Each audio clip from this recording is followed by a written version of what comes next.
I've got a story to tell, one that's time of passion and determination, a narrative of dreams, trials, and ambition. I've learned to weave my experiences into untold tales.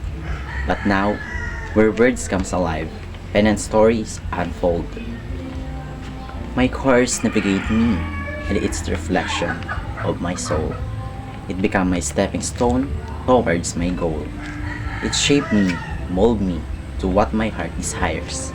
That I will stand still and make my dreams in my heart more stronger, brighter, and always on fire. Katulad ng kultura ng Pilipinas na nagbibigay sa akin ng makulay na imahe, na nagbibigay daan sa akin ng makay na patuloy lamang sa pag-abot ng aking mga pangarap, mga simbolo at ninuno na nagbibigay inspirasyon, lakas pagdating sa pagsusumikap.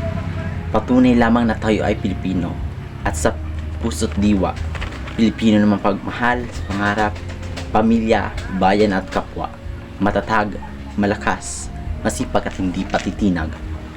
Laging buhay ang puso't isipan para lumaban sa takbo ng buhay at hanap ng paraan para makita ang halaga ng pamumuhay. Bilang isang buhay ng estudyante ag para baili, bukang arag kadto kadali, estudyante sa ramrag para baili sa gabi. Pero ang pagsuko sa buhay, diri pwede, taan nagpapaeskwela, diri napapagal umalalay. Mapagal man pero ang puso't isip ay sobrang habang buhay. Abuhay pariyuman sa nakapagbabayli ag pag-eskwela, ag kuiwag, ritmo ag akbang nakaipuan nagibuhon.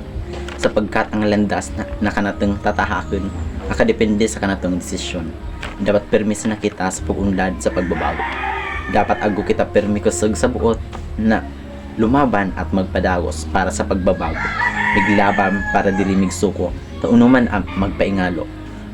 Amo di si Carlo Laureño, di nalilingaw sa pangarap ag pangako. Pilipino ako, kaya diri ako basta-bastang misuko.